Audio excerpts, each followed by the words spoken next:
တဇက်ကတုတ်အနှစ်ချုပ်တရားဒေသနာတော်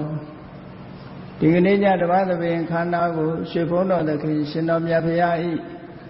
မဟာကရုဏာကုံကိုအာယုံပြုကာတိကျူဖွဲ့ဆိုအပ်သောဝန္ဒနာပနာမအာတိတဂါထာကိုရွတ်ဆိုပူဇော်ခြင်းဖြင့်စတင်ကြရအောင်ယောကပကောတိဟိပိယပမေယံကာလံကရွန်တော်အတိဒုက္ခရာနိခေရံကတောလောကဟိတယာနာထောနမောမာကာရုဏိကတတတယောနာထောဝိနိယမြာစွာတတဝါဤ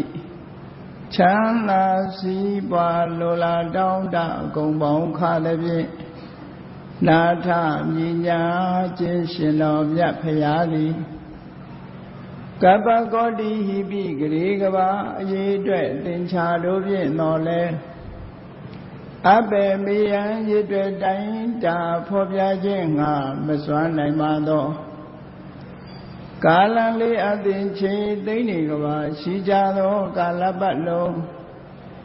လောကဟိတယတတလောကဤအကျိုးစီးပွားအလုံးငါအတိဒုက္ခရာနိဥ္စာအသက်ချေလဲအင်္ဂါမေတ္တာကြီးမှသမိတာနှင့်တထာဇနီစွန်ကြီးညီဟု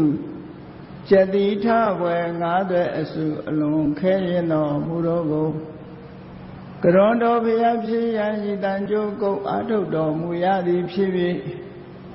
ခေရန်လက်ချေမျက်လုံးအသက်ဆုံးလည်းရဲ့နှလုံးစိတ်ဝံကိုရောဤပင်မခြင်းတို့ကတောဘဝတဏ္ဍကျိတ်ဖန်များစွာရောက်တော်မူခဲ့ရရှာလေပြီမဟာကရုဏီကတတတဝါမြတ်ယဝေသားကဲ့သို့တနာချစ်ခင်မဟာကရုဏာရှင်ဖြစ်တော်မူသောတသနာထသဝိနည်းများစွာတတ္တဝါဤချမ်းသာစီးပွားလိုလားတောင်းတဂုံပေါင်းခါသဖြင့်နာထမြညာထိုးရှင်တော်မြတ်ဖရာအားနမောယုတိပြောင်းပြော့မံကိုလျော်၍ကရောယုကျိုးရှိခိုးခြင်းသည်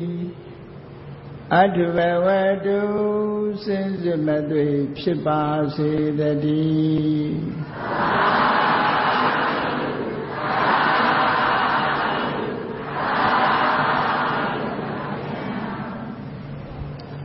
တဇက်ကတုတ်အနှစ်ချုပ်မြန်မာနိုင်ငံမှာရဟန်းငယ်ရှင်ငယ်ကျောင်းသားငယ်တွေကျင့်မှတ်ကြရတဲ့ပရိတ်ကြီး17တုတ်ဆိုတာအဲ့ဒီပရိတ်ကြီး17တုတ်ထဲမှာအပါဝင်ဖြစ်တဲ့တဇက်ကတုတ်ရဲ့အကြောင်းဒီကနေ့ညနာယူမှတ်သားပြီးတော့တဇက်ကတုတ်ရဲ့လူရင်းအနှစ်ချုပ်လိုက်နာကျင့်သုံးကြဖို့တဇက်ကဆိုတာအလံထိပ်ဖြားဆိုတဲ့အဓိပ္ပာယ်နဲ့တဇဆိုတာအလံတကွန်ကိုခေါ်တယ်အကဆိုတာထိပ်ဖြားအောင်လံထိပ်ဖြားဆိုတာကိုတဇက်ကလို့ဒီလိုအဓိပ္ပာယ်ရတယ်ပြည်ကြီး17တုတ်ထဲမှာတော့စင်တူရိုးမားလေးတွေအကြောင်းကိုမမှတ်နိုင်တဲ့ပုဂ္ဂိုလ်တွေအတွက်အလွန်ခက်ခဲတာဖြစ်လို့ရှင်ငယ်တွေတဇက်ကတုတ်လို့တဇက်ကတုတ်ကိုကြက်ရပြီဆိုလို့ရှိရင်ရှုပ်ထွေးပြီးတော့ရောထွေးကုန်တတ်လို့တဇက်ကတုတ်ကြက်ရခဲ့သည့်အတွက်ကြောင့်ရှင်ဖြတ်တဇက်ဆိုပြီးတော့ပြောကြတယ်တဇက်ကတော့ရောက်လို့ရှိရင်တော့ကျောင်းကထွက်ပြေးတတ်တယ်တဲ့ဘာဖြစ်လို့တော့ဆိုတော့စင်တူရိုးမလေးတွေလာတဲ့အခါကျတော့မမှတ်နိုင်တဲ့အခါလဲနေတယ်ဝဲလဲတယ်လို့လဲနေပြီးတော့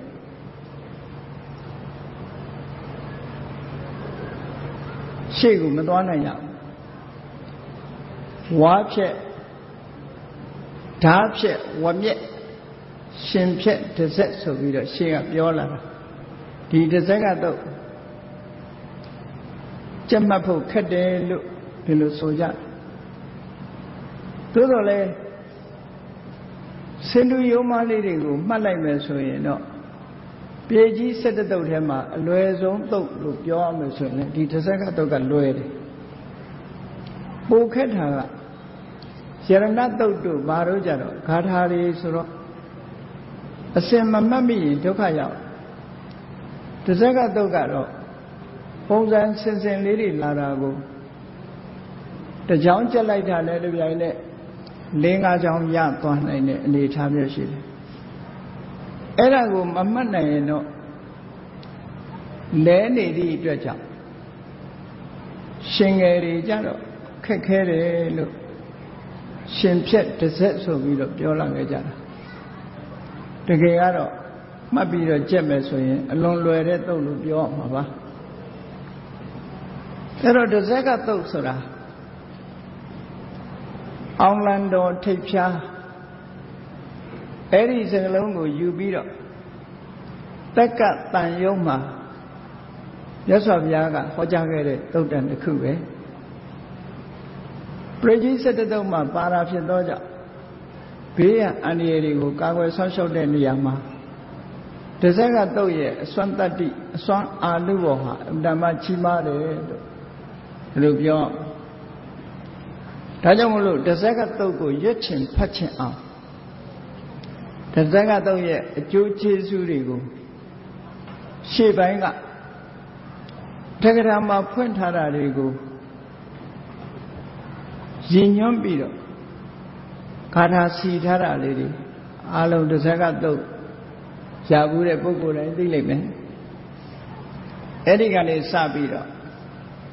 တစ်ဆက်ကသုတ်ရဲ့အစွမ်းတကူကိုသိကြရအောင်လောကမှာအစွမ်းတကူဆိုတာတွေဟာမန္တန်တို့ဆိုတာတွေလည်းအစွမ်းတကူဆိုပြီးတော့လူတွေကယုံကြည်ကြတယ်လက်ဖွဲ့တို့ဓလုံးတို့ဆိုတာလည်းအစွမ်းတကူရှိတယ်လို့ယုံကြည်ကြတယ်သို့တော့အဲ့ဒါတွေတဲ့ပို့ပြီးတော့အစွမ်းတကူထက်ထားတာမြတ်စွာဘုရားရဲ့ပရိတရားတော်တွေပဲဖြစ်တယ်ပရိတလို့ဆိုတာဘေးရန်အန္တရာယ်တွေကကာကွယ်ဆောင်ရှောက်တဲ့ကျင့်စဉ်တဲ့ဒေသနာတော်တရားဖြစ်တယ်ပရိတဆိုတဲ့ဒေသနာတော်တွေကိုမြတ်စွာဘုရားဟောတဲ့အခါမှာဘာကိုဥတည်ပြီးဟောတယ်လဲလို့ဆိုရင်မေတ္တာတရားသစ္စာစကားဘုရားကုံတရားကုံသံဃာကုံဆိုတာဒါတွေကိုဥတည်ပြီးတော့ဟောကြားတာဖြစ်တယ်လောကမှာအန္တရာယ်နဲ့ကြုံတွေ့လာတဲ့အခါမှာ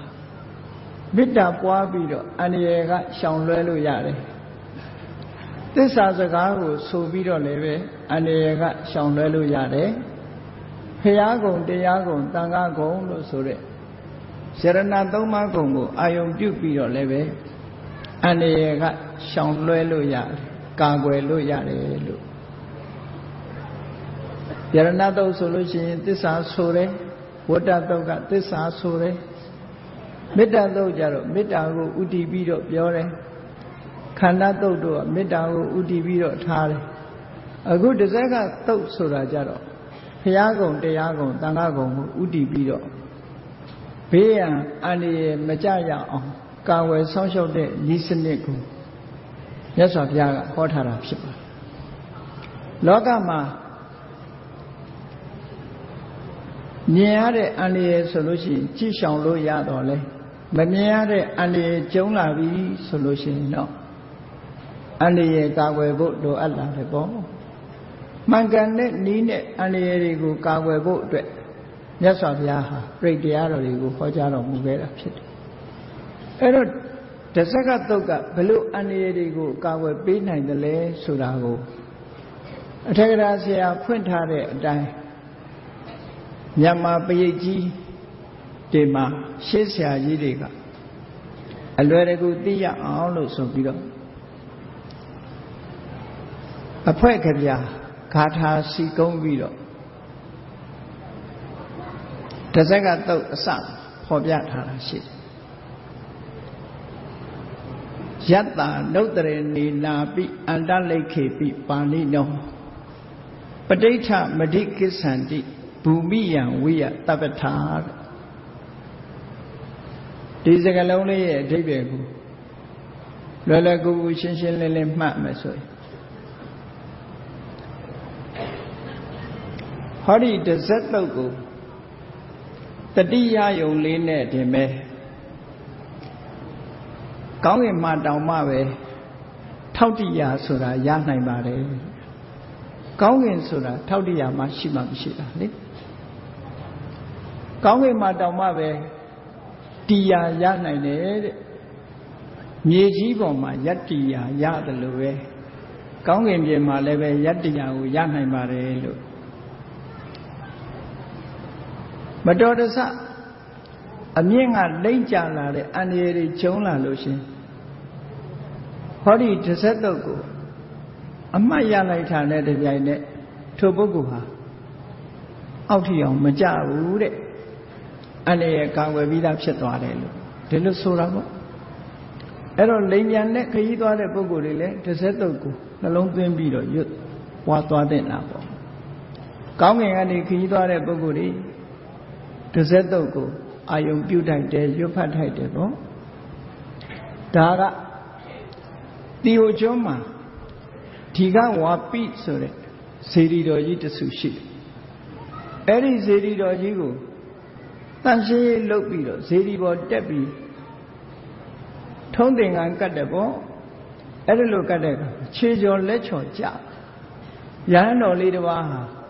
စေတီထိတ်ကနေပြီးတော့ခြေကျော်လက်ချော်နဲ့အောက်လျှောကျလာတဲ့အချိန်မှာအောက်ကရဟန်းတွေကလှမ်းပြီးអော်ကြတယ်ဘယ်လို့မှမတတ်နိုင်တော့တစ်ဆက်တုတ်ကို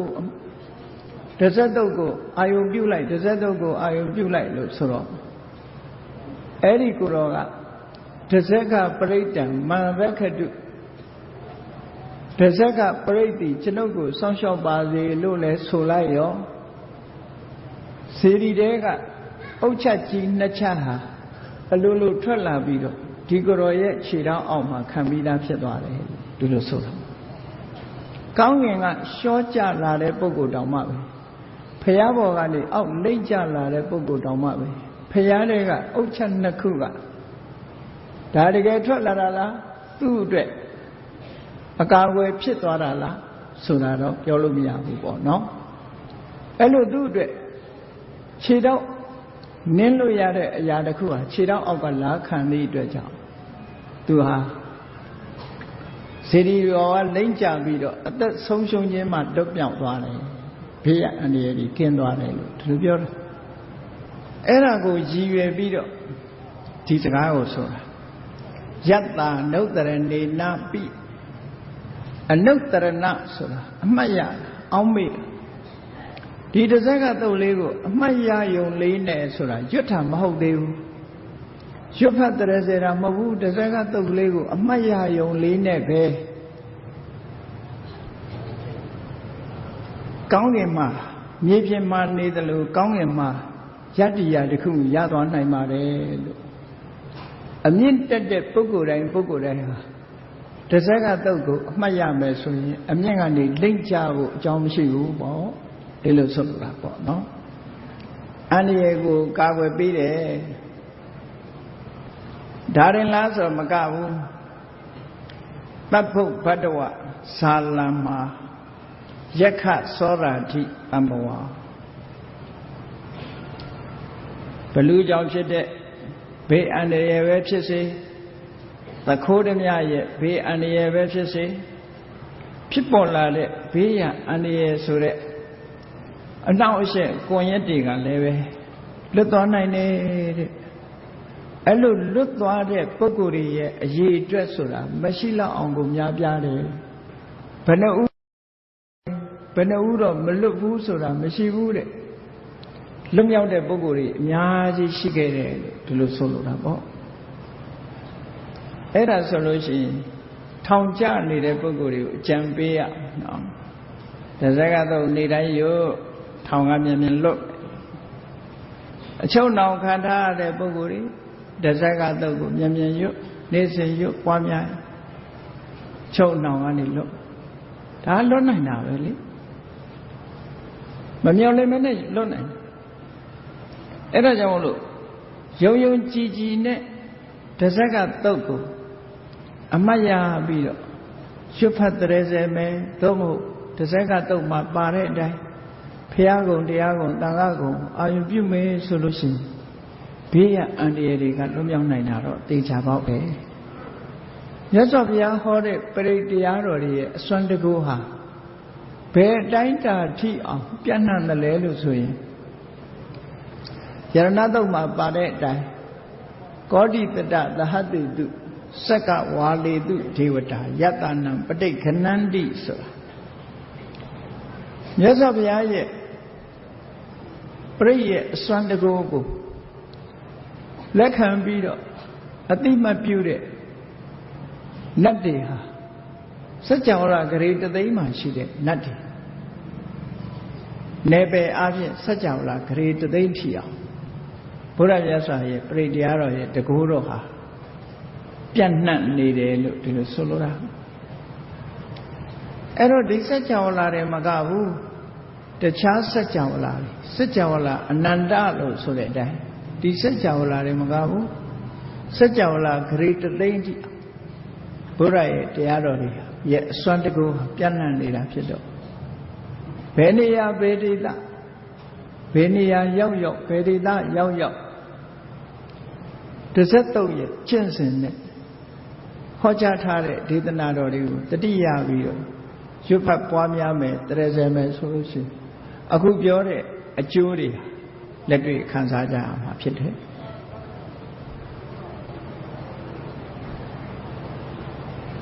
ဒါကြောင့်မလို့ဒီဂါထာနှစ်ပုဒ်နဲ့တဇက်ကတုတ်ကိုစတင်ပြီးတော့ဖွင့်လှစ်ထားတပ္ပုပ္ပတ္တဝဇာလမယက္ခသောရတိတံဘောဘလူတခိုးစာတီတို့ကြောင့်ဖြစ်ပေါ်လာတဲ့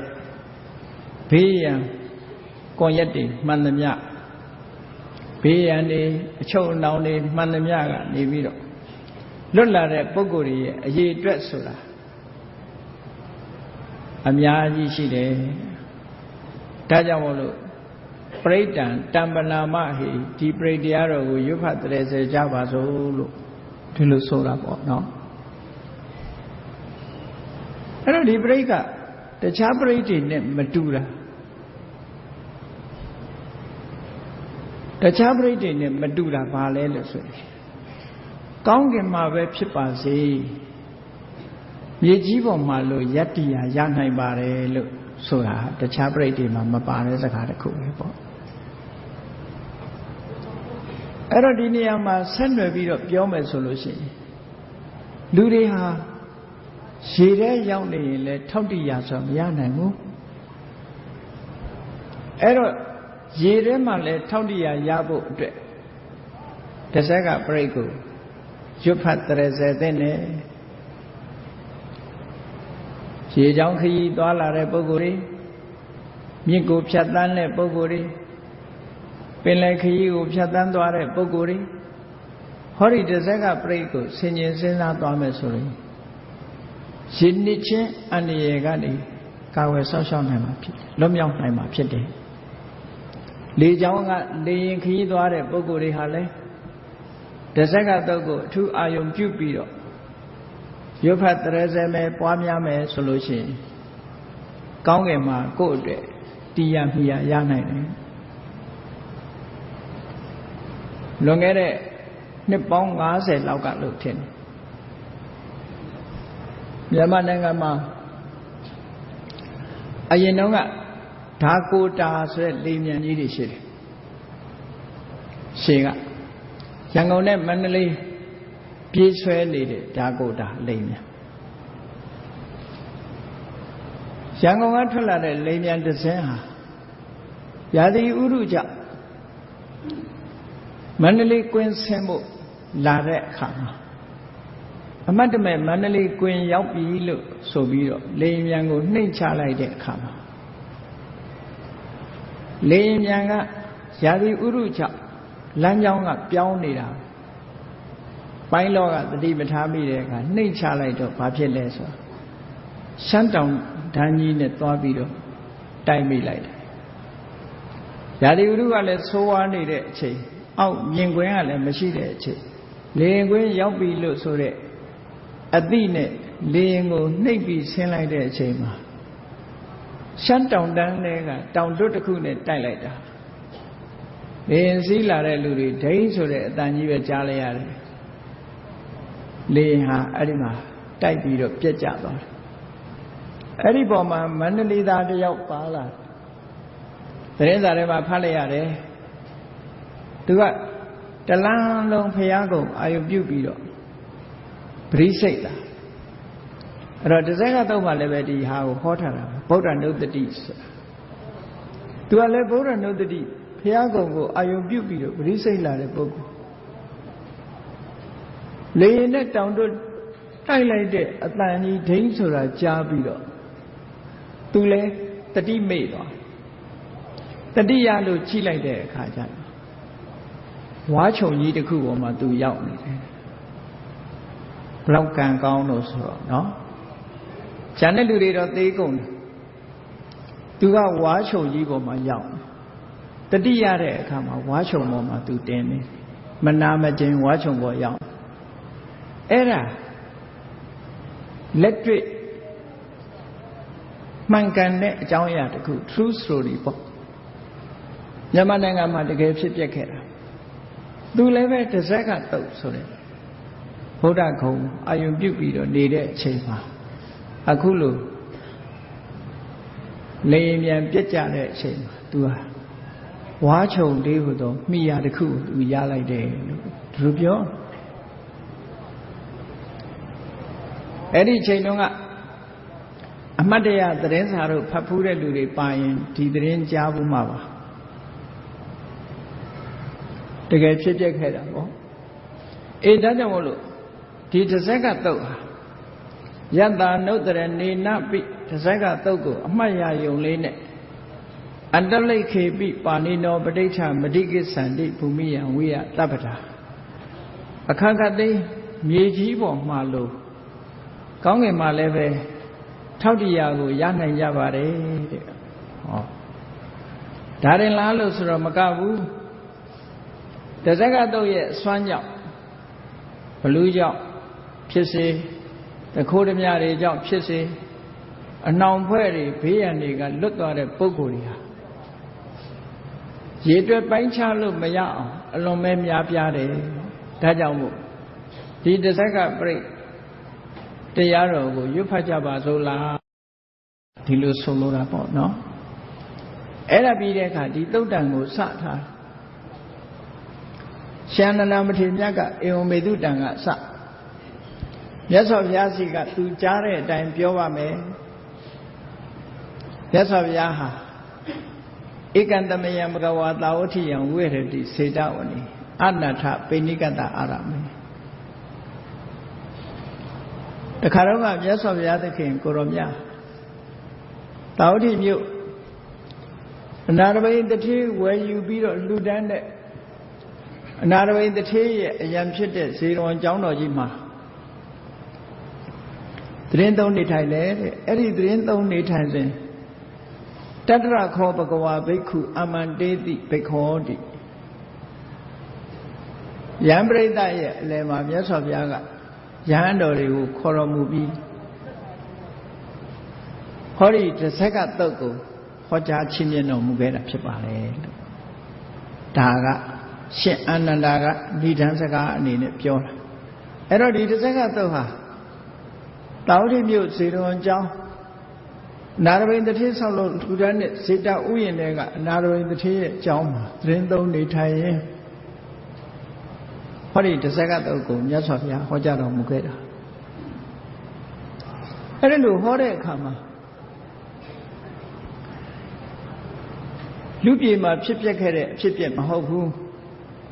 တာဝရိန္ဒာနတ်ပြေမှာဖြစ်ပျက်ခဲ့တဲ့အဖြစ်ပျက်တစ်ခုကိုဥတီပြောကြားပြီးမြတ်စွာဘုရားကဟောကြားတာဗုဒ္ဓပုဗ္ဗံဘိက္ခဝေဒေဝသုရသင်္ဃမောသမုပပြုလောဟောတိဒီစကားကစတင်ပြီးတော့ဒါဘုရားဟောတာ ဘုဒ္ဓပုပ္ပံဆိုတာတကယ်ဖြစ်ခဲ့ဘူးတဲ့အကြောင်းအရာတစ်ခုကိုပြောတော့မယ်ဆိုလို့ရှိရင်ဘုဒ္ဓပုပ္ပံဒါမြတ်စွာဘုရားကသာဓကတွေကိုဟောတော့မယ်ဆိုရင်ဒီစကားလုံးကိုအများအားသုံးတယ်950ဇတ်တွေကိုဖွင့်ဆိုတဲ့အထက်ကရာကြတော့အတိတေဗာရဏတိယံလို့ဒီလိုစတင်ပြီးပြောတာမြတ်စွာဘုရားကြတော့အဲ့လိုမဟုတ်ဘူးဘုဒ္ဓပုပ္ပံဘုဒ္ဓပုပ္ပဆိုတာရှေ့ကဖြစ်ဖူးတဲ့အကြောင်းတစ်ခုငါပြောမယ်တဲ့ဘုဒ္ဓပုပ္ပတကယ်ဖြစ်ပျက်ခဲ့တဲ့အဖြစ်ပျက်တစ်ခုကိုပြောမယ်ဘာလဲလို့ဆိုရင်ဒေဝသုရသင်္ဃမောသမုပဖြူလောအဟောတိဒေဝဆိုတဲ့နတ်တွေနဲ့အတုရလို့ဆိုတဲ့အတုရနတ်တွေသမုပဖြူလောတစ်ဖက်နဲ့တစ်ဖက်အနိုင်စစ်တိုက်တဲ့ပွဲဟာဖြစ်ပေါ်ခဲ့တယ်လူပြည်မှာသာစစ်ပွဲရှိတာမဟုတ်နတ်ပြည်မှာလည်းစစ်ပွဲရှိတယ်နော်တာဝရိန္ဒနတ်ပြည်စစ်ပွဲရှိဒေဝနဲ့အတုရလို့အမြဲတမ်းစစ်ခင်းနေကြဘာဖြစ်လို့စစ်တိုက်ကြသလဲနတ်တွေဟာနတ်ဘဝရောက်အေးချမ်းချမ်းမနေဘူးဘာဖြစ်လို့စစ်တိုက်ကြသလဲလို့ဆိုဇလန်းလေးအတူချုပ်ပြောမယ်ဆိုရင်လူပြည်ကကုသိုလ်ကောင်းမှုတွေကိုအာချိုးမှန်တဲ့အသင်းဖွဲ့ပြီးတော့မဆလရွာကမခလူလင်လူ33ယောက်ပါဝင်တဲ့ကုသိုလ်ကောင်းမှုလုပ်တဲ့ပုံညသဟာယဖွဲ့လူပြည်မှာအတ္တတရောကုသိုလ်ကောင်းမှုတွေကိုလှုပ်သွားတဲ့ဒီပုဂ္ဂိုလ်တွေဟာကုသိုလ်ရဲ့စွမ်းအားကြောင့်တာဝရိန္ဒနတ်ပြည်ကိုရောက်သွားကြတယ်သိတဲ့အခါမှာတာဝရိန္ဒနတ်ပြည်သွားဖြစ်တယ်အဲ့တာဝရိန္ဒနတ်ပြည်သွားဖြစ်တဲ့အခါကျသူတို့ရဲ့အရင်ဖြစ်နေတဲ့နတ်တွေရှိတယ်သို့သောသူတို့နဲ့ဘာကွာလဲလို့ဆိုရင်အရင်ဖြစ်နေတဲ့နတ်တွေကသူတို့လောက်တကူအရှိန်ကွာမရှိကြဘူးနောက်ရောက်လာတဲ့မကလူလင်အမှုပြုပြီးတော့နောက်ရောက်လာတဲ့တာဝရိန္ဒနတ်တွေကပို့ပြီးတော့တကူအရှိန်ကွာတွေကြီးမားလာတယ်နတ်တစ်တွေရောက်လာပြီလို့ဆိုတဲ့အခါမှာငကိုရှိနေတဲ့နတ်တွေကဘာလုပ်ကြလဲလို့ဆိုလူကြီးတိုးလာတယ်နတ်ဦးကြီးတိုးလာတယ်ဆိုပျော်ကြတော့ပျော်တော့သူတို့ပျော်ပွဲစားဖို့တောက်ဖို့စားဖို့ဒိဋ္ဌပါဏလို့ဆိုတဲ့နတ်အဖျော်ယမကာခုခေတ်လို့ခေါ်ရင်တော့ဘီယာတို့အရက်တို့ပေါ့နော်နတ်ပြည်မှာလည်းဘီယာတောက်တဲ့လူအရက်တောက်တဲ့လူကရှိတယ်လူပြည်မှာလည်းပဲခုတောက်လိုက်ကြတဲ့အရက်တို့ဘီယာတို့ကအရင်တော့ကတော့ငယ်ငယ်တော့ကြားတာအရက်တောက်တာအမျိုးသားတွေကြီးပဲတောက်တယ်မျိုးသမီးမတောက်ခုမျိုးသမီးတွေကပဲကြိုက်ရက်တွေကြိုက်လာကြတယ်ပြောတယ်အဲ့တော့ဒီဘီယာနဲ့အရက်ကလူပြည်တွေမကဘူးနတ်ပြည်ပါရောက်အဲ့ဒီတော့ကလေးကရောက်ရှိနတ်တစ်တွေရောက်လာတဲ့အခါကျတော့ဧခန္ဓာပေါ့သူတို့ကနတ်အရက်တွေနဲ့ဧခန္ဓာလို့ဆိုအောင်အဲ့ဒီကြတော့တရားမင်းကြီးကအခုနောက်မှရောက်သွားတဲ့မကလူလင်အမှုပြုတဲ့နတ်တွေကခေါင်းဆောင်လုပ်တဲ့နတ်ကတရားမင်းပေါ့သူကမျက်ရည်ပြထားတယ်မင်းတို့မတော့ကြနဲ့ဒီရေတောက်ရင်မူးလိုက်ပဲမူးရင်ဘာမှသိမှာမဟုတ်ဘူးမတော့ကြနဲ့သူတို့နဲ့ရောနှောပြီးတောက်ချင်အောင်ဆောင်မတော့ကြနဲ့လို့ချက်ပေးထားဟိုနတ်တွေကတော့ပျော်ပြီးတော့တောက်လိုက်ကြတာမူးယူနေပြီဆိုတဲ့အခါကျတော့တရားမင်းကမူးလဲနေတဲ့အဲ့ဒီနတ်တွေကိုတာဝရိန္ဒတောင်ထိပ်ကနေပြီးတော့အောက်ကိုပြစ်ချလာတယောက်ပြစ်ချလိုက်တာနဲ့သူတို့အုပ်စုတစ်စုလုံးအောက်ကျသွားဘယ်ရောက်သွားတော့ဆိုမြင့်မို့တောင်ခြေရောက်သွားဒီနေရာမှာမြင့်မို့တောင်ရှာတဲ့သူကလည်းရှားနေတော့ပဲနော် အင်တာနက်မှာဘုန်းကြီးတို့လှမ်းပြီးတော့မြင့်မို့တောင်ဘယ်နှရှိလဲဆိုအဲ့တော့မြင့်မို့တောင်ဘယ်နှရှိတုံးလို့မြင့်မို့တောင်ဟာဘယ်ဟာလဲလို့မေးမယ်ဆိုလို့ရှိရင်ဘယ်လိုဖြေရမလဲလို့စကိုင်းတောင်လို့တောင်တောင်ဆိုရင်တော့ရှာလို့တွေ့မှာမဟုတ်ဘူးနော်စာပေကျမ်းဂန်ကိုတေးသေးချာချာနှံ့နှံ့ဆက်ဆက်ကြည့်မယ်ဆိုလို့ရှိရင်အခုလောကမှာယုံကြည်နေတဲ့ကမ္ဘာလုံးကြီးပေါ့အခုလူပြည်ရဲ့တရားဖြစ်တဲ့ကမ္ဘာလုံးကြီးကမ္ဘာဂျိုကြီးလို့လည်းခေါ်အဲ့ဒီကမ္ဘာဂျိုကြီးရဲ့အမြင့်ဆုံးဟာဒီကနေ့အခေါ်နဲ့ပြောမယ်ဆိုလို့ရှိရင်မြောက်ဝင်ရိုးစွန်းထိပ်ပဲ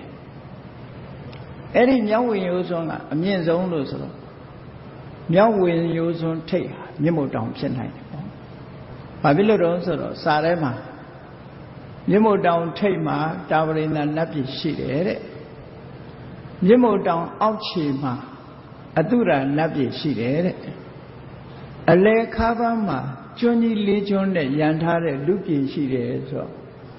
လူတွေဟာမြင့်မို့တောင်ရဲ့ခါးပန်းမှာနေကြတာလေမြင့်မို့တောင်ရဲ့ခါးပန်းမှာနေတာကိုနေတဲ့နေရာကြီးကအမှန်တမ်းကြီးမားသည့်အတွက်ကြောင့်ဒီတောင်ကြီးရှားမတွေ့ပဲနဲ့ဖြစ်နေဘယ်တွေ့မှာတော့ကိုနေတာကတောင်ခါးပန်းမှာနေတောင်နာကတ်နေတဲ့လူကတောင်ပဲရှားတွေ့နိုင်တယ်တော့အကြီးကြီးကိုနော်အသေးလေးဆိုရင်တွေ့နိုင်တာပေါ့စာပေကျမ်းဂန်ရအဲ့လိုသတ်မှတ်လို့ရအဲ့ဒီမှာမြင့်မို့တောင်ထိပ်ကနေပြီးတော့နတ်တွေကိုအတုရာတွေကိုပြစ်ချလိုက်တဲ့အခါကျတောင်ခပန်းလောက်ရောက်တဲ့အခါဒီတောင်ခပန်းလူပြည်မှာပင်လယ်ကြီးတွေရှိတာကိုအဲ့ဒီပင်လယ်ကြီးတွေထဲရောက်တဲ့အခါကျတော့အတုရာနတ်တွေကအရက်မူးပြေသွားတယ်ပြေသွားတော့သူတို့ရဲ့အမှားကိုသိပြီးတော့နောက်မတော့တော့ပါဘူးဗျနောက်မတော့တော့ပါဘူးဗျလို့អော်ရတယ်တဲ့နတုရံပိဝိမနတုရံပိဝိမနောက်ဘယ်တော့မှမတော့တော့ပါဘူးဒီအရေးကိုငူးနေတော့ပြစ်ချခံလဲရတဲ့အခါမှာနောင်တရပြီနောက်မတော့တော့ပါဘူးလို့អော်ရင်းနဲ့အောက်ကျသွားကြတာသူတို့ရဲ့ဘုံကအားလျော်စွာမြင့်မို့တောင်ခြေမှာအတုရနတ်ဘုံဆိုတာဖြစ်သွားတယ်တဲ့နတုရံပိဝိမတုရဆိုတာသေအရက်ကိုပြောတာဒီသေအရက်ကိုနောက်မတော့တော့ပါဘူးလို့ဆိုတဲ့စကားလုံးကိုအကြောင်းပြုပြီးတော့အတုရာလို့သူတို့အဲ့ဒီကလေးကစပြီးခေါ်လာခဲ့တာတရားမင်းအမှုပြုတဲ့နောက်ရောက်လာတဲ့နတ်တစ်တွေကိုတော့ဒေဝလို့ခေါ်တယ်အဲ့ဒီအရက်မူးလို့ပြစ်ချခံလဲရတဲ့နတ်တွေကိုတော့အတုရာလို့ခေါ်တယ်အဲ့ဒီကလေးကသူတို့မတည့်ကြတော့ဟောအဲ့ဒီကလေးကမတည့်ကြခုခေတ်စကားနဲ့ပြောမယ်ဆိုလို့ရှိရင်နတ်ပြည်ကိုတက်ပြီးတော့သိမ့်လိုက်တာပေါ့နော်သိမ့်ပြီးတော့အဲ့ဒီအရက်တောက်တဲ့အကောင်တွေအကုန်နှင်ထုတ်လိုက်တာအရက်မတောက်တဲ့နတ်တွေကနေရာလူယူလိုက်တယ်ပေါ့နော်အဲ့တော့နတ်ပြည်ကနှစ်ပြည်ဖြစ်သွားတယ်အတုရနတ်ပြည်နဲ့တာဝရိန္ဒနတ်ပြည်ဆိုပြီးတော့နှစ်ပြည်ဖြစ်သွားတယ်သို့တော့အမျိုးအစားအပြင်တော့အတုရာတွေလည်းတာဝရိန္ဒနတ်တွေတာဝရိန္ဒနတ်ပြည်မှာကပင်လေကတိပင်ပွင့်တယ်အတုရာနတ်ပြည်ကျတော့တခုတ်ပင်ရှိတယ်တခုတ်ပွင့်တယ်အဲ့ဒီတခုတ်ပွင့်တဲ့အခါကျတော့မှဟာဒုနေရာကပင်လေကတိပင်ပွင့်တာပါအခုတခုတ်ပင်ဖြစ်နေပါလားဆိုပြီးတော့ဒုနေရာမဟုတ်ဘူးဆိုပြီးအဲ့ဒီအချိန်ကျတော့နေရက်ကိုတတိယပြီးတော့သူတို့တာဝရိန္ဒနတ်ပြည်ကိုတက်ပြီးတော့စစ်တိုက်ကြတာလေပြန်လူယူမယ်ဆိုပြီးတော့အထက်တက်ကြတယ်အဲ့လိုတက်လာတဲ့အခါမှာတရားမင်းကြီးကဒီကောင်တွေနောက်ထပ်မလာနိုင်အောင်လို့ဆိုပြီးတော့အဆင့်အဆောင်တွေချထားတာပင်လယ်ထဲမှာစောင့်တဲ့ဟာတွေကနဂါးပင်လယ်ရေမျက်နှာပြင်ရောက်လာတဲ့အခါကျတော့ဂလုံတွေကစောင့်ဂလုံးတွေကိုကြော်ဖြတ်သွားတဲ့အခါကျတော့ကုံပန္ဒလို့ဆိုတဲ့ဘလူးတွေကစောင့်ကုံပန္ဒတွေကိုကြော်ဖြတ်သွားတဲ့အခါကျတော့ယက္ခဆိုတဲ့ဘလူးတွေစောင့်ကြယက္ခဆိုတဲ့ဘလူးတွေရဲ့အထက်ကျတော့မှစတုမာရဲ့နမင်းကြီး၄ပါးစောင့်ရှောက်တယ်လို့အဲ့ဒါကိုအာလိန်50လို့ခေါ်တယ် တာဝရိန္ဒနတ်ပြည်မှာနော်အဆောင်5ခုဆင့်ငယ်စောင့်နေတာအဲ့တော့အတုရာတွေကပထမနဂါးတွေနဲ့စစ်တိုက်ရတယ်နဂါးတွေကရှုံးသွားပြီဆိုတဲ့အခါဂလုံနေနဲ့ရင်ဆိုင်ရတယ်ဂလုံနေနဲ့တိုက်ကြဂလုံနေရှုံးသွားပြန်တဲ့အခါကျတော့ကုံဗန္ဒဆိုတဲ့ဘလူးတွေနဲ့တိုက်ရတယ်ကုံဗန္ဒတွေရှုံးသွားတယ်ဆိုတဲ့အခါမှာသူကရက်ခဆိုတဲ့ဘလူးတွေနဲ့တိုက်ရက်ခဆိုတဲ့ဘလူးတွေကိုနိုင်လိုက်ပြီးတော့ရှေ့ဆက်တိုက်တဲ့အခါစတုမာရိနတ်မင်းကြီး၄ဦးနဲ့တိုက်ရတယ်တခါတည်းစတုမာရိနတ်မင်းကြီးတို့ကပါရှုံးသွားတဲ့အခါကျတော့တာဝရိန္ဒနတ်ပြည်မြို့ဝင်မြို့တကားပေါက်ထိအောင်ရောက်လာတတ်တယ်တဲ့အဲ့ဒါလို့နော်အဲ့ဒီကြလို့ရှိရင်တရားမင်းကြီးကိုယ်တိုင်ထွက်ပြီးတော့စစ်တိုက်ရတယ်တဲ့အဲ့ဒါကိုပြောတာဘုဒ္ဓပုပ္ပံဘိက္ခဝေဒေဝသုရသင်္ဃမောသမုပ္ပပြုလောနတ်တွေနဲ့အတုရာတွေစစ်ခင်းကြတာဖြစ်ခဲ့ဘူးတဲ့အဲ့ဒါလို့စစ်ခင်းတော့မယ်လို့ဆိုလို့ရှိရင်အတုရာတွေတက်လာပြီနတ်မင်းကြီး၄ယောက်လည်းမနိုင်တော့ဘူးအင်အားကောင်းတယ်ဟိုဘက်ကဒါကြောင့်ဝတ္တတရားမင်းကြီးစီရင်ခန္ဓာတင်တဲ့အခါသတင်းပို့လိုက်တဲ့အခါမှာတရားမင်းကြီးကနတ်မင်းကြီးတွေခြံရံပြီးတော့ဝိဇယန္တာယထာကြီးဆင်းပြီးသူကိုယ်တိုင်ထွက်ပြီးတော့စစ်တိုက်ရအဲ့လိုစစ်တိုက်တဲ့အခါမှာစစ်ထွက်ခံနေမှသူကနတ်တွေကိုအားပေးစကားပြောတာဘာအားပေးစကားပြောတော့နော်အားပေးစကားပြောဖို့နတ်တွေဆိုတာလူတွေလိုပဲကြောက်တယ်နော်ရန်သူနဲ့ရင်ဆိုင်တွေ့ရမယ်ဆိုရင်ကြောက်တယ်လန့်တယ်ကြတိမွေးခြင်းတွေထားတယ်ကြက်သေးသေးတယ်ဆိုတာမျိုးတွေဖြစ်တယ်ပေါ့ဘယံဝါသံပိတတံဝါလောမဟံသောဝါကြောက်တယ်သံပိတတဆိုတာကြက်သေးသေးသွားတယ်လောမဟံတကြတိမွေးခြင်းတွေထားတယ်အတုရာစစ်တပ်ကြီးကိုမြင်တဲ့အခါမှာတရားမင်းကြီးရဲ့နောက်လိုက်နတ်တွေကလည်းကြောက်ကြဒီလိုဆိုလို့အဲ့ဒါကိုပြောမလို့အထာခောသကောဒေဝနာမိန်တော်ဒေဝေတာဝရိန္ဒေအာမန္တေတိစစ်ထွက်တော့မယ်ဆိုတရားမင်းကြီးကနေမိန်ကွန်းပြောတယ်တရားမင်းကြီးကမိန်ကွန်းပြောတဲ့အခါမင်းတို့စစ်ထွက်လို့ကြောက်စိတ်တွေပေါ်လာမယ်ကြတိမွေးခြင်းထားလာမယ်ဆိုလို့ရှိရင်တဲ့ငါစီးသွားတဲ့ယထာရဲ့အလံထိပ်ဖြားကိုလှမ်းပြီးတော့ကြည့်လိုက်တဲ့တို့ရှိမှာတို့ရဲ့ဘယင်တရားမင်းကြီးမရှိနေတယ်ငါဘာကြောက်เสียလိုရမှာလဲလို့ဆိုပြီးတော့ရဲဝံထွက်ကြလို့ဆိုပြီးတရားမင်းကြီးလူမှားလားအဲ့ဒါလို့ကြောက်ရွံ့တဲ့စိတ်တွေဖြစ်လို့ရှိရင်ငါယထာရဲ့ထိပ်ဖြားမှာလွင့်တင်ထားတဲ့အောင်လံတော်ရဲ့တကွန်အောင်လံတော်ရဲ့ထိပ်ဖြားကိုကြည့်လိုက်ကြကြည့်လိုက်လို့ရှိရင်မင်းတို့အကြောက်ပြေသွားနိုင်တယ်ပေါ့အကယ်၍ငါရဲ့အောင်လံတော်ထိပ်ဖြားကိုကြည့်လို့မှအကြောက်မပြေဘူးဆိုလို့ရှိရင်တဲ့တရားမင်းကြီးရဲ့နောက်ကနံပါတ်1နေရာမှာရှိတယ်ပစာပတိနတ်မင်းကြီးကလည်းအချမ်းရံနဲ့သူကိုယ်တိုင်ကလည်းယထာစီးပြီးတော့ရင်ဆိုင်ဖို့ထွက်လာသူစီးလာတဲ့ယထာမှာတတ်ဆင်ထားတဲ့အောင်လံရဲ့ထိပ်ဖြားကိုမျှော်ကြည့်လိုက်အေးပစာပတိနတ်မင်းကြီးလည်းဒိုးရှိမှရှိတယ်ဘာကြောက်เสียရလဲလို့ဆိုပြီးတော့အတင်းပြီးတော့ရင်ဆိုင်ရရမယ်အကယ်၍ပစာပတိနတ်မင်းကြီးရဲ့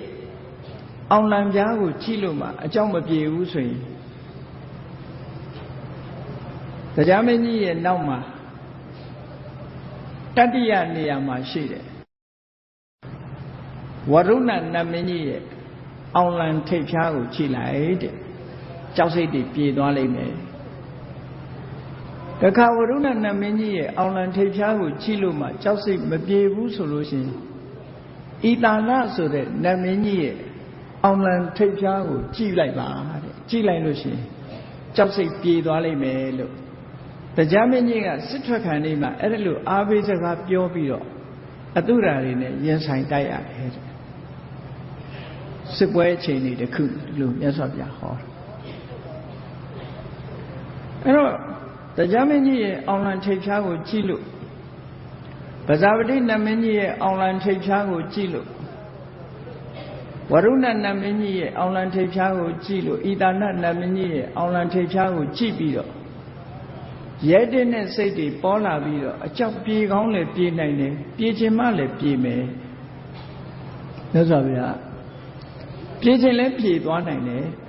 မပြေခြင်းလည်းမပြေဘူးဘာဖြစ်လို့တော့ဆိုတော့တခါတရံကြတော့အတုရာတွေနဲ့စစ်ပွဲတိုက်တဲ့အခါမှာတရားကိုယ်တိုင်ကလစ်ပြီးပြေးရတာရှိသေးတယ်ဟိုဘက်ကအင်အားတွေတအားများလာရင်သူကိုယ်တိုင်ရှောင်ထွက်ပြီးတော့ပြေးရတယ်ဒါကြောင့်မို့တံကိတ္တဟေတုသက်ကောထေဝနမိန်တော်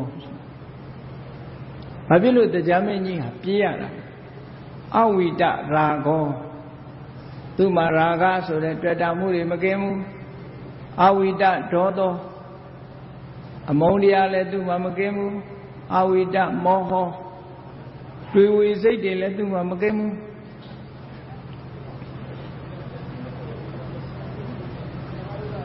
ဘီရုကြောက်တတ်တယ်ဥဒ္ဒရာတိလန့်တတ်တယ်ပလာယိထွက်ပြေးတတ်တယ်သူအောင်လံထိပ်ဖြားကိုကြည့်လို့အကြောက်ဆိုတာပြေးခြင်းမပြေးပါဘာဖြစ်လို့တော့ဆိုတခါတရံသူကိုယ်တိုင်ကိုယ်ထွက်ပြေးနေရတယ်သူကိုယ်တိုင်ကိုယ်ကြောက်တတ်တယ်အဲ့တော့ဒါသဘာဝပတ်စံမရှိတဲ့လူပတ်စံသွားချေးလို့ဘယ်ရမှာတော့ကြောက်တတ်တဲ့လူသွားအားကိုးလဲဘယ်လိုလုပ်အားကိုးရမှာတော့ဒီအဓိပ္ပာယ်မျိုးမြတ်စွာဘုရားဟောတာတရားမင်းကြီးကိုယ်တိုင်ကိုကြောက်တတ်တယ်တဲ့ထွက်လဲပြေးတတ်တယ်တဲ့ဒါကြောင့်မို့လို့သူ့အောင်လံထိပ်ဖြားကြည့်ုံနဲ့တော့အကြောက်ပြေးခြင်းမပြေးမယ်မပြေးခြင်းမပြေးနိုင်ဘူးလို့ဒီလိုဆိုလိုတာနော်ဒါကတာဝရိဏနတ်ပြည်မှာဖြစ်ပျက်ခဲ့တဲ့အကြောင်းအရာတစ်ခုမြတ်စွာဘုရားတရားမင်းကြီးပြောတာကိုစံနမူနာယူပြီးတော့ဒီလိုဟောတာအဲ့တော့ယဟန်တွေကိုပြောချင်တာကတော့จิตသားယဟန်တို့အရိညကတောဝါရုက္ခမူလကတောဝါသုံးညာကာရကတောဝါတခါတရံတရားအထုတ်ဖို့တောနဲ့ကြီးတဲ့အလေရောက်နေတယ်အရိညကတောသစ်ပင်အောက်ရောက်နေတယ်သုံးညာကာရဘယ်သူမှမရှိတဲ့ကိုယ်တယောက်တည်းနေရတဲ့ဆောင်းဦးကြီးထဲမှာရောက်ချင်ရောက်နေမယ်အဲ့ဒီလိုရောက်လို့ကြောက်စိတ်ကလေးများဝင်လာလို့ရှိရင်နော်တယောက်တည်းနေလူကတောင်တွေးမြောက်တွေကြောက်တယ်လေတယောက်တည်းနေလို့ကြောက်လာလို့ရှိရင်ဘာလို့อ่ะအဲ့ဒီအချိန်မှာငါဘုရားကိုအမှတ်ရလိုက်ကြတဲ့ဣတိပိသောဘဂဝါအရဟံသမ္မာသမ္ဗုဒ္ဓောဝိဇ္ဇာစရဏသမ္ပန္နောသူကတောလောကဝိတုအနုတ္တရောပုရိသဓမ္မတာရတိတတ္ထာဒေဝမနုဿာနံဘုဒ္ဓောဘဂဝါလို့မြတ်စွာဘုရားကိုဂုံကြီးတွေနဲ့ကပ်ပြီးတော့မှတ်ရကြဖို့မြတ်စွာဘုရားအေတော်တဲ့ရောက်နေပဲတယောက်တည်းနေမယ်သစ်ပင်အောင်ရောက်နေမယ်စိတ်ညင်ရအဆောက်အဦတစ်ခုတည်းရောက်နေမယ်အဲ့ဒီအချိန်မှာကြောက်စိတ်လေးဝင်လာလို့ရှိရင်ငါ့ကိုအမှတ်ရလိုက်လို့ဒီလိုပြောတာဘယ်လိုမှတ်ရမလို့ဆိုရင်အေးရွှေဘုန်းတော်သခင်ရှင်တော်မြတ်ဖရာဟာကိလေသာဆိုတဲ့ယန္တုတွေကိုအကုန်ဖယ်ရှားပြီးလို့အရဟံဆိုတဲ့ဂုဏ်နဲ့ပြည့်စုံပါပေတယ်မြတ်စွာဘုရားမှာဒီလိုကြောက်စိတ်တွေမရှိဘူးကိလေသာတွေအလုံးကုန်ခန်းပြီးပြီဖယ်ရှားပြီးပြီဆိုတဲ့ဂုံကြီးကနေပြီးတော့လည်းအမှတ်ရလို့ရတယ်သမ္မာသမ္ဗုဒ္ဓောအမှန်တရားတွေကိုကိုယ်တိုင်သိတယ်ဆိုတဲ့ဂုံကြီးကနေပြီးတော့လည်းအမှတ်ရလို့ရတယ်ဝိဇ္ဇာစရဏသမ္ပန္နောအသိဉာဏ်နဲ့အကျင့်တရားတွေရှိတယ်ပြည့်စုံတယ်ဆိုတဲ့ဘက်ကလည်းတတိယလို့ဖြစ်တယ်သူကတော့မှန်ကန်တဲ့နိဗ္ဗာန်ကိုကြွသွားတယ်သို့မဟုတ်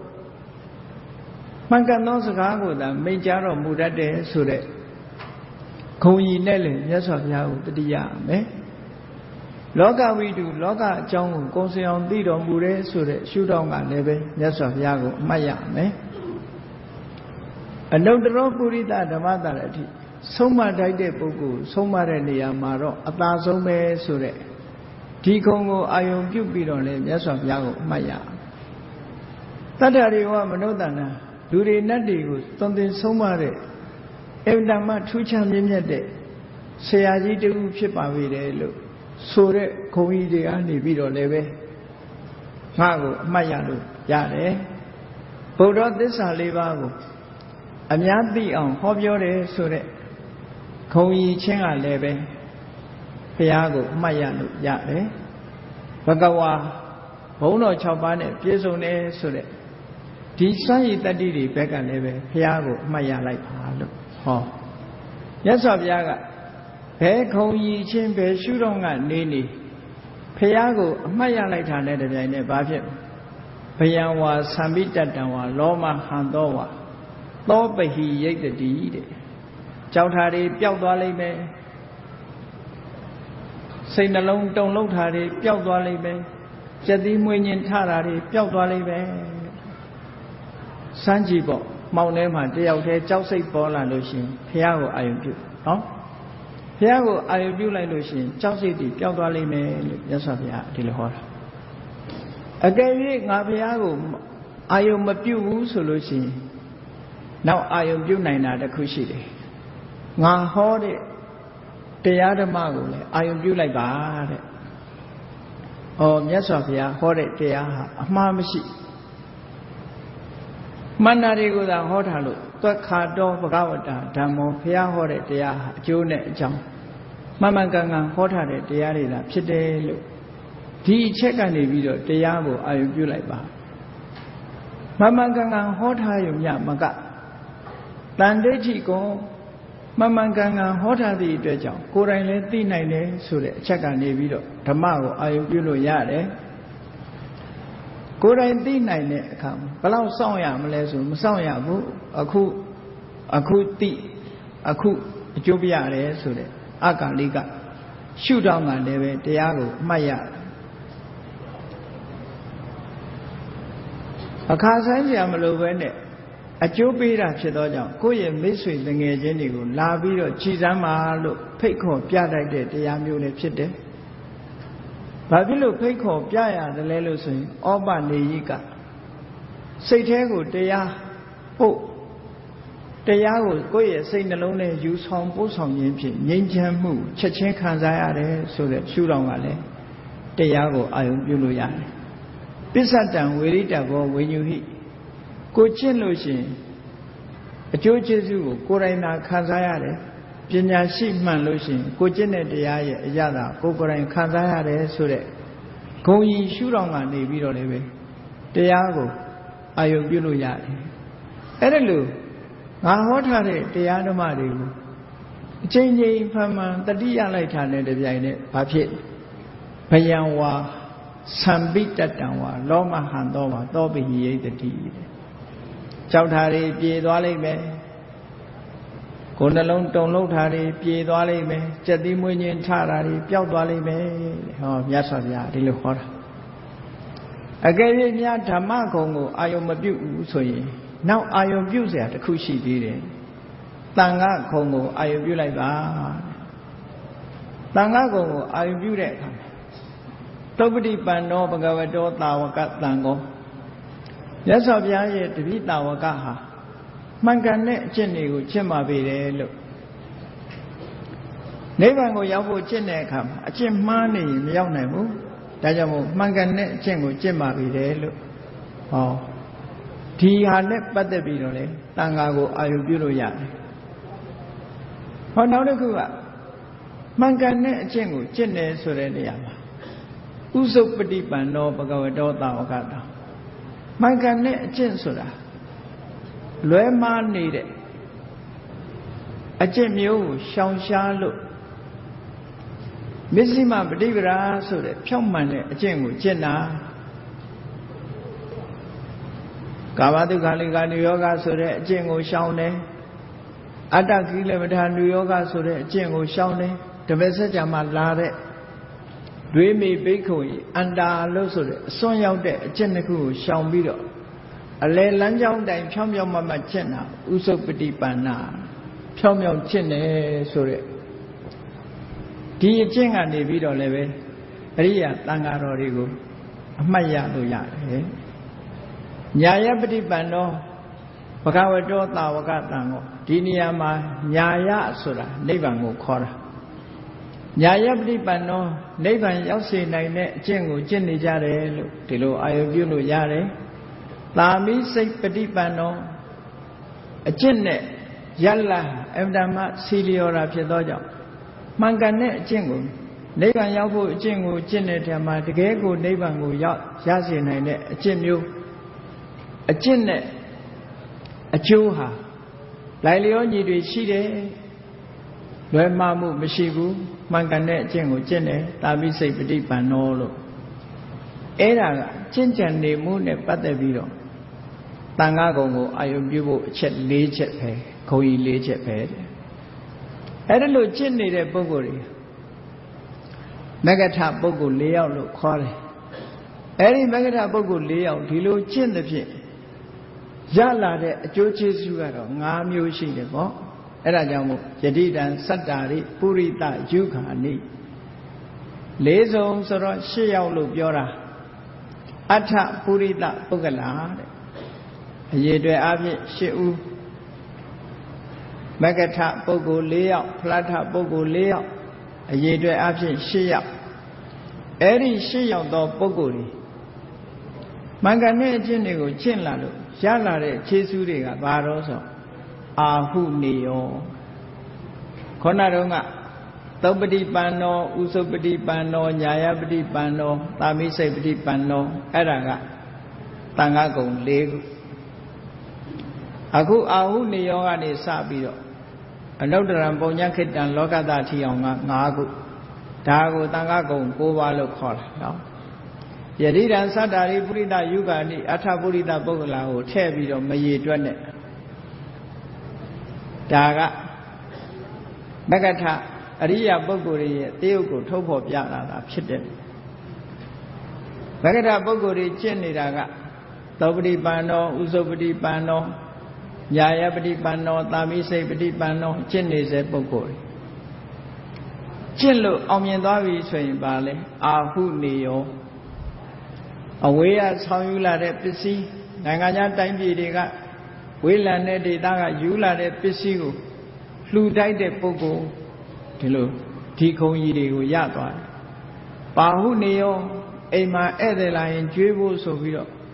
တီးတီးတန်းတန်းထားတဲ့ပစ္စည်းမျိုးကိုလည်းဟောဒီတန်ခါကိုလှူတိုက်တယ်လို့ပါဟုနေယောအာဟုနေယောပါဟုနေယောဒက္ခိနေယောဓမ္မလုံးဘဝပြောင်းသွားတဲ့ပုဂ္ဂိုလ်တွေကိုရည်စူးပြီးတော့ကုသိုလ်ကောင်းမှုလုပ်မယ်လုပ်တဲ့အတိုင်းမှာဓမ္မလုံးဘဝပြောင်းသွားတဲ့ပုဂ္ဂိုလ်မှာအကျိုးကျေးဇူးတွေကိုရဖို့ဆိုတာနေလေအလှခံနိုင်တဲ့ပုဂ္ဂိုလ်ဖြစ်လို့ဒက္ခိနေယောလောကမှာမွန်မြတ်တဲ့ပုဂ္ဂိုလ်ဖြစ်သည့်အတွက်ကြောင့်တခြားပုဂ္ဂိုလ်တွေကိုလက်အုပ်ချလို့အကျိုးကျေးဇူးများများရနိုင်ကြမရှိဘူးဟောဒီအရိယာတန်ဃာတွေကိုတော့လက်အုပ်ကလေးတစ်ချိန်ခြိလိုက်တာနဲ့ပဲလူချမ်းသာနတ်ချမ်းသာဆိုတာတွေရသွားနိုင်တယ်ဒါကြောင့်မို့အင်ဇလီကရဏီယောလက်အုပ်ခြိတိုက်တယ်ဒီလိုဆိုလိုတာနော်လက်အုပ်ခြိလိုက်ရုံလေးနဲ့ပဲဒီအကျိုးတွေကိုရနိုင်အနုတ္တရံပုံညခိတံလောကတလောကမှာမိမိရဲ့ကုသိုလ်တရားတွေကုသိုလ်ပင်တွေကိုစိုက်ပျိုးခြင်းလို့ရှိရင်မြေရှိမှဖြစ်နိုင်လောကမှာသီးနှံစိုက်ပျိုးခြင်းမြေရှိရမြေရှိမှသီးနှံဆိုတာစိုက်ပျိုးလို့ရထို့တူပဲကုသိုလ်ဆိုတဲ့အပင်ကိုစိုက်ပျိုးခြင်းနဲ့ဆိုလို့ရှိရင်ဟောဒီတန်ဃာဆိုတဲ့မြေဟာအကောင်းဆုံးမြေပဲလို့ဆိုလို့အဲ့ဒါကိုအာယုပြုလိုက်လို့ရှိရင်ဟောတန်ဃာကုံ၉ပါးကိုအာယုပြုတာအဲ့ဒါလို့အာယုပြုလိုက်တဲ့အခါမှာဘယံဝါသံမိတတံဝါလောမဟံသောဝါသောပဟိယိတတိကြောက်ထားတယ်စိတ်နှလုံးတုန်လှုပ်နေတာတွေစတိမွေးညင်ထတာတွေအားလုံးလုံးဝပျောက်ဖဲသွားလိမ့်မယ်လို့မြတ်စွာဘုရား အတိအကျဟောတာခုနတော့ကတရားမင်းနဲ့နာမင်းကြီးတွေရဲ့အောင်လံထိပ်ပြားကိုကြည့်လို့အကြောက်ပြေးခြင်းပြေးမယ်မပြေးခြင်းမပြေးဘူးတဲ့ဖရာတရားတန်ခါယရဏသုံးပါးကိုအာရုံပြုမယ်ဆိုရင်တော့ဧကံဒိဋ္ဌအကြောက်ပြေးပါတယ်လို့မြတ်စွာဘုရားဒီလိုဟောတာနော်ဘာဖြစ်လို့လဲလို့ကြောင်းပြတဲ့အခါမှာတံဂိတ္တဟေတုတထာဂတောဟိဘိက္ခဝေအရဟံသမ္မာသမ္ဗုဒ္ဓောသောလောကထုတာမြတ်စွာဘုရားဆိုတာတဲ့ဝိတရာဂောဝိတဒေါသောဝိတမောဟောကြောက်ချင်းရဲ့အကြောင်းဖြစ်တဲ့အခြေခံတွေလို့ပြောတွေ့တာမှုတွေကင်းနေတယ်တွေ့တာမှုရှိရင်လူဟာကြောက်တတ်တယ်တွေ့တာမှုတွေကင်းနေပြီလုံးဝကင်းနေတယ်ကြောက်ချင်းရဲ့တိုက်ရဲ့အကြောင်းဖြစ်တဲ့ဝိတဒေါသောဒေါသဆိုတာလဲလုံးဝပျောက်ကင်းနေတယ်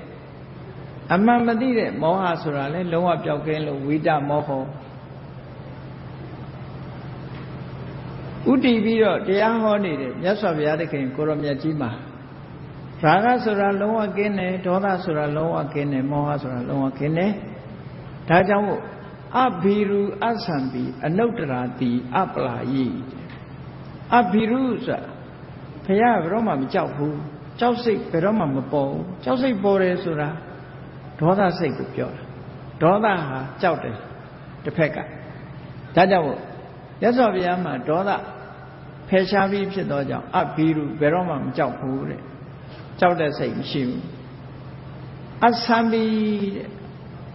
စိတ်နှလုံးတုန်လှုပ်တာမရှိဘူးလူတွေကတုန်သွားတာပဲဆိုရင်ကြောက်ရင်တုန်သွားတယ်လေအဲ့ဒါလို့တုန်သွားတာမျိုးလည်းမရှိဘူး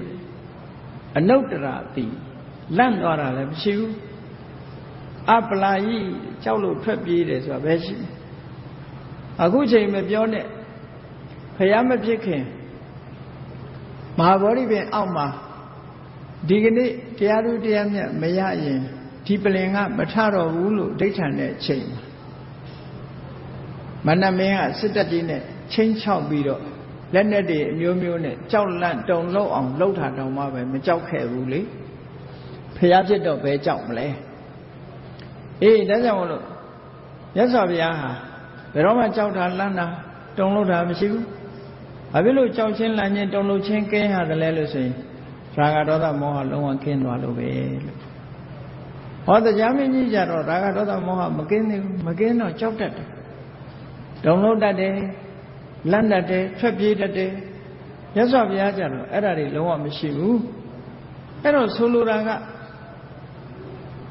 ပိုက်ဆံမရှိတဲ့လူကိုငွေသွားချရင်ပိုက်ဆံဘယ်ရမလဲပိုက်ဆံချမ်းသာတဲ့လူကိုငွေသွားချရင်တော့ပိုက်ဆံရမှာပေါ့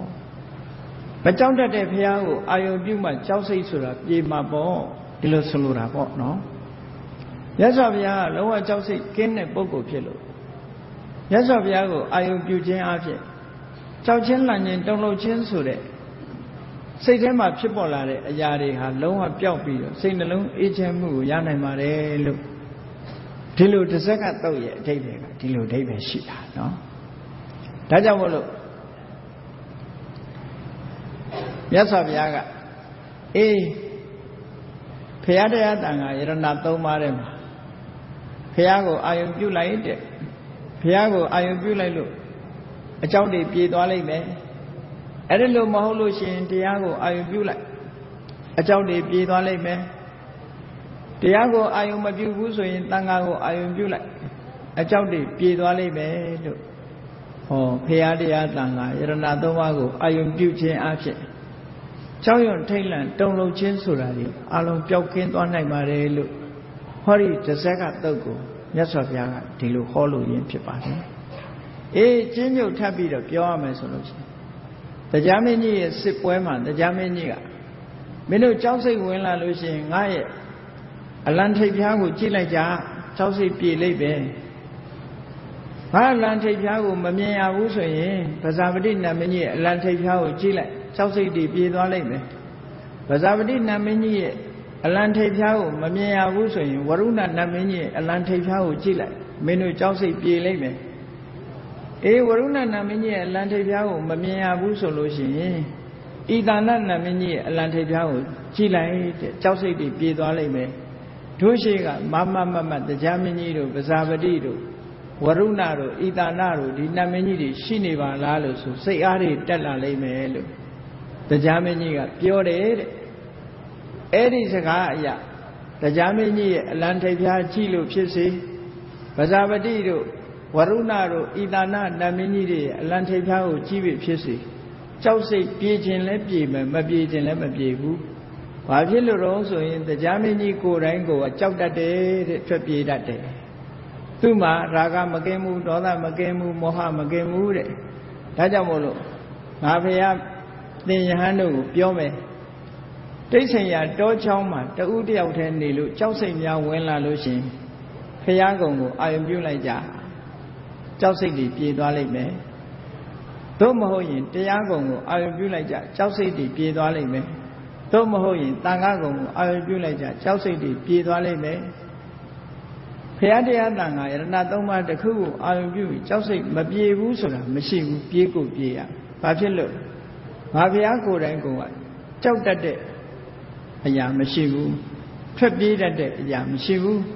ငါမှလောဘလည်းကင်းမိတာဖြစ်တယ်ဒေါသလည်းကင်းမိတာဖြစ်တယ်မောဟလည်းကင်းမိတာဖြစ်တယ်လို့တဇက်ကတုတ်ရဲ့အနှစ်ချုပ်ဟာအခုလို့ဆိုလိုခြင်းဖြစ်ပါတယ်ဒါကြောင့်မို့တရားချစ်ခင်သူတော်စင်ပြိဿအပေါင်းတို့ဟောဒီတဇက်ကတုတ်ကိုမိမိတို့ကိုယ်တိုင်ရွတ်ဖတ်ရဖြစ်စေအကောင်လုံးမရရင်တောင်းပါပဲမြတ်စွာဘုရားဟောတော်မူတဲ့ဖရာရဲ့ခုံဣတိပိသောနော်သက္ခါတော်ဘဂဝတာဓမ္မောတရားရဲ့ခုံတန်ခါကုံသုပ္ပတိပန္နောဘဂဝတောသာဝကတံဖရာကုံတရားကုံတန်ခါကုံဟောဒီခုံတော်တွေကိုနှလုံးသွင်းဆင်ခြင်ခြင်းဖြင့်မိမိတို့မှာသုတ်အစမှာပြောခဲ့တယ်လို့ပဲဘေးရန်အန္တရာယ်တွေကလွတ်မြောက်နိုင်တယ်ထောက်တရားမရတဲ့ကောင်းကင်မှာတောင်ထောက်တရားရနိုင်တယ်ထောက်တရားမရတဲ့ရေပြင်မှာလည်းပဲထောက်တရားရနိုင်တယ်ဘေးရန်အန္တရာယ်တွေကနေလွတ်မြောက်နိုင်တယ်လို့ဒီအကျိုးကျေးဇူးတွေကိုခံစားခဲ့ရတဲ့ပုဂ္ဂိုလ်တွေလည်းတကယ်လက်တွေ့အဖြစ်ရှိခဲ့တယ်ဆိုတာတွေကိုယုံကြည်စွာမှတ်သားပြီးတော့ဒီဘုရားကုံတရားကုံသံဃာကုံတို့ရဲ့စွမ်းရည်တတ္တိကြီးညိုလေးစားသောအဖြစ်ဘုရားကုံတရားကုံသံဃာကုံပွားများအထုတ်ခြင်းဖြင့်နောက်ဆုံးမှာဘုရားဓမ္မသံဃာကုံတွေကိုအာယုပြုပြီးတော့ရလာတဲ့တတိရလာတဲ့သမာဓိတို့ရဲ့စွမ်းရည်တတ္တိနဲ့ဝိပဿနာကျင့်စဉ်တစ်ခုကိုကျင့်လိုက်မယ်ဆိုလို့ရှိရင်တော့နိဗ္ဗာန်ထိအောင်အကျိုးပြုသွားနိုင်တယ်ဘုရားနုတ္တိခုံဟာအင်မတန်မှကြီးမားတဲ့အရေးချင်းရှိတာကိုဘုရားနုတ္တိခုံကိုပွားများအထုတ်ခဲ့တဲ့သူဗုဒ္ဓမထေရကတိုက်တွန်းစကားပြောကြားခဲ့တာကိုမှတ်သားနိုင်ကြဖို့ဘာဝေဟိဗုဒ္ဓနုတ္တိဘာဝနာနမနုဿတဘာဝနာတွေထဲမှာအကောင်းဆုံးဖြစ်တဲ့ဘုရားနုတ္တိကိုပွားပါလို့သူဝတိလောင်းကိုမြတ်စွာဘုရားကတိုက်တွန်းခဲ့တဲ့စကားရှေးဖျားကသူဝတိအလောင်းကိုတိုက်တွန်းတဲ့စကားဘာဝေဟိဗုဒ္ဓနုတ္တိဘာဝနာနမနုဿတဗုဒ္ဓနုတ္တိဘာဝရိတဝပုရိယတတိမာနနာကိုယ့်ရဲ့စိတ်ဆန္ဒတွေဟာပြီးဝသွားလာပါလိမ့်မယ်ဗုဒ္ဓနုတ္တိကိုပွားများအထုတ်ခြင်းဖြင့်ဖြစ်ချင်တာတွေအလုံး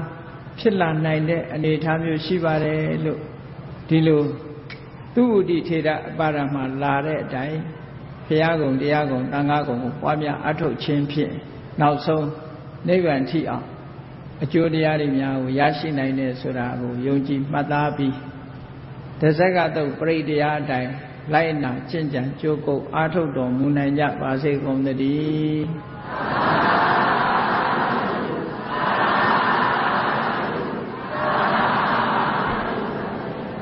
မေတ္တာပို့ရအောင်တတ္တဝါများစွာခေယံကွာ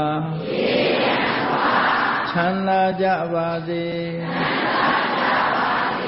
တတ္တဝါများစွာခေယံကွာချမ်းသာကြပါစေ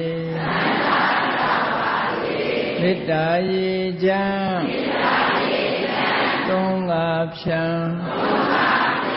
ငြိမ်းချမ်းကြပါစေမေတ္တာရေချမ်းသုံးငါ ဖြံငြိမ်းချမ်းကြပါစေသက်ရှိကျမ်းမာစိတ်ချမ်းသာလူရဆန္ဒပြည့်ပါစေသက်ရှိကျမ်းမာစိတ်ချမ်းသာလူရဆန္ဒပြည့်ပါစေဘုံလန္တာဒုက္ခပင်ကစားမေတ္တာပုံနေတုသင်္ကမမနောတရာတိတဝေတံဘဝယန္တုဒုက္ခတကမေတ္တာပုံနေတုသင်္ကမစုပေါင်းပုအပ်မေတ္တာတဟုရောင်မြူပါဝင်ငွေလာမင်းနှင့်ရောင်ကြီးရှက်ယုံပေါင်းဆောင်ရခြင်းကြောင့်သဗ္ဗေတံကျွမ်းမဲ့ဥတ္တုံလုံးစုံများစွာတတ္တဝါတို့၏မနောတရာတိမြင်များဖြူစင်အေးကြည်လင်းသည့်ရေစဉ်ပြည့်တင်းစိတ်နှလုံးတည်ဟုသောရေအိုင်ကြီးအတွင်၌ဒုက္ခပင်ကစားစင်ထာဝရအေမြကြည်သာတာယာပွင့်လန်းချမ်းသာဒုက္ခတည်ဟုသောကုမုဒ္ဒရာကြာပန်တို့သည်ဖုံးလန္တာဝန္တာရွှင်မြူဝမုံလူလျက်ကြည်နုဝဲကြုံဖူးပွင့်ညကုန်သည်ဖြစ်၍ဒုက္ခနကလေအောင်လေးတဲ့ရောရှက်သင်ပြန့်ပီတိတည်ဟုသောယလန်တို့သည်ဘဝယန္တုကောင်းစွာမသွေကြိုင်လိုက်၍နေကြပါစေကုန်တည်း